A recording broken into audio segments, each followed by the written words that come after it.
Ya, tetap semangat teman-teman KKT gitu. Selamat datang Oren, karena pakai baju Oren juga sama saya. Iya, saya bersuka cita. Teman-teman, Leo juga suka cita. Siapa yang sini masih nggak begitu suka cita? Semua suka cita ya. Suster Anas, kita masih mau merenung gitu ya, masih mau bermeditasi gitu ya, mau mendengarkan Romo Didit berkhotbah itu ya, positifnya, betul ya Suster ya? Iya. Jadi merenungkan, sehingga mau menyimak sungguh-sungguh. Padahal saya nggak khotbah banyak ya, hanya mau menanggapi bacaan pertama. Kisahnya siapa? Daud dan Nathan. Daud. Raja baik atau raja jahat? Baik. Tapi diceritakan di perikop ini, baik atau jahat? Jahat. Jahat. Memalukan atau menggembirakan? Memalukan. Itu kayak anak TK, anak itu malu. Jahat, ya. Itulah masa kelak. Tapi kita tetap harus melihat dari hal-hal yang luar biasa dilakukan oleh Daud, menyatukan, ya kan, bangsa Israel. Yang terpuruk menjadi jaya, menjadi hebat, dan akhirnya luar biasa. Kejayaan itu akan hancur nanti ketika ada Saul kesalahannya, betul ya? Dia mengambil istri Uria. Kata Frater lagi belajar ya sejarah ataupun kitab suci pasti ya. Siapanya Daud? Hah? Siapa Frater Indra? Uria. Uria itu siapanya Daud? Wah, kepala pasukan lah. Artinya orang yang sungguh kerajaannya si Raja Daud ini. Dia pasti lebih miskin atau lebih kaya daripada Daud. Lebih miskin yang orang kecil. Tapi dia berkuasa daripada prajurit-prajurit ceri yang lain. Mungkin bisa. Betul. Omsos kita nih. Iya, kata saya duduk situ. Kasihan ya.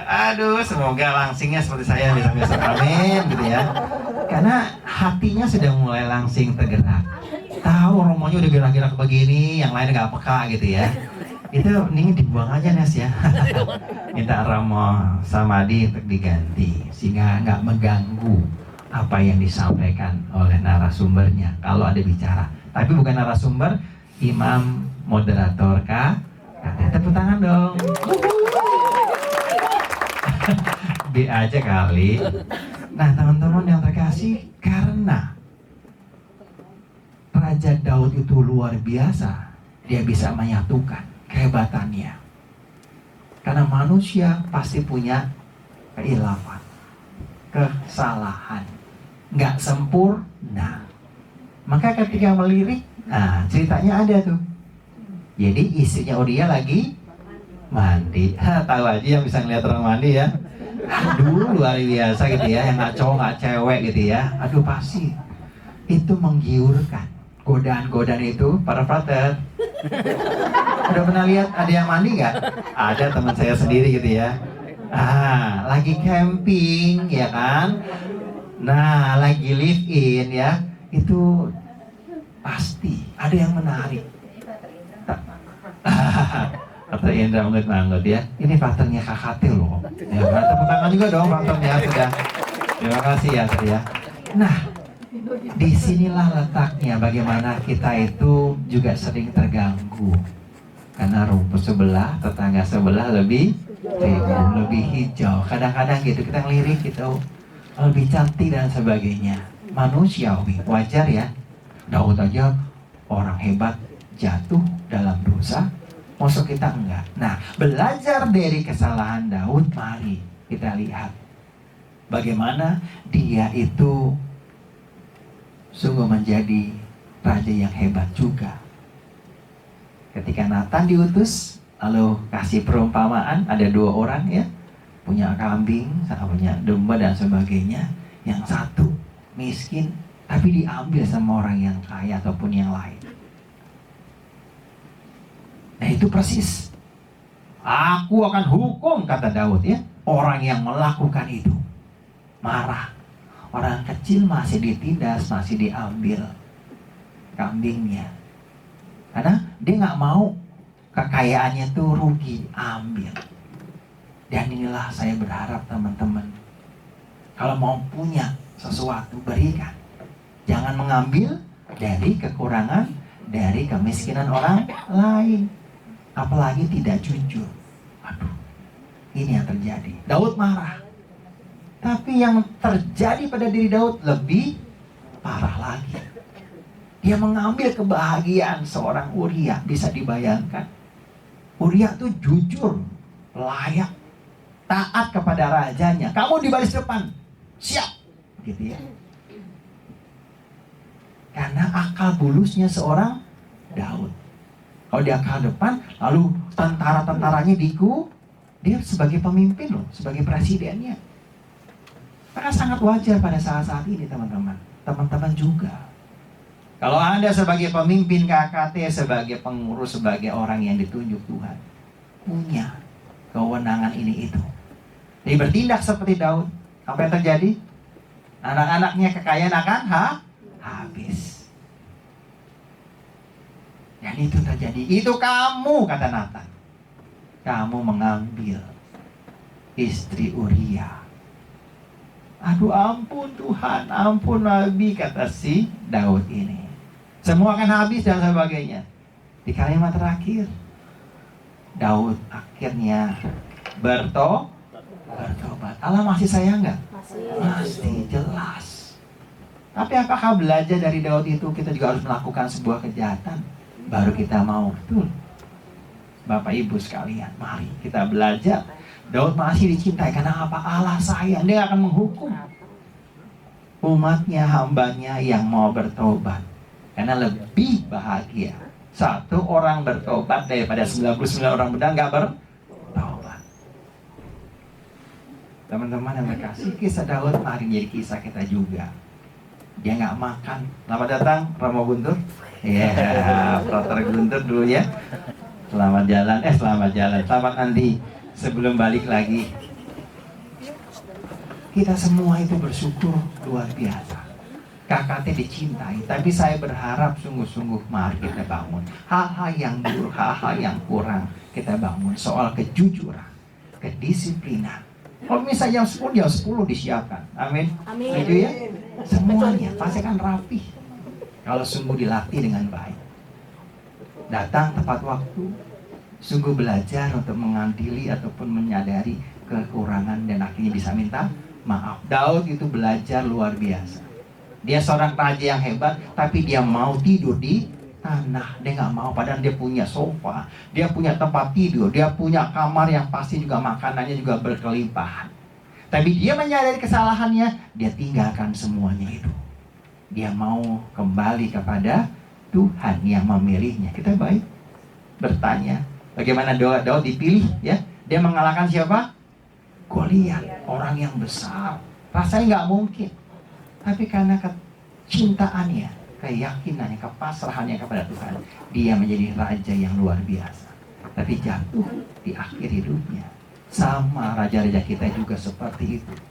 Kita tahu presiden kita Soekarno jatuh akhirnya juga. Tapi kita bisa sayang, anak-anaknya luar biasa. Dan semoga mari kita berdoa, teman-teman terkasih. Seperti juga bacaan Injil yang kita dengar hari ini.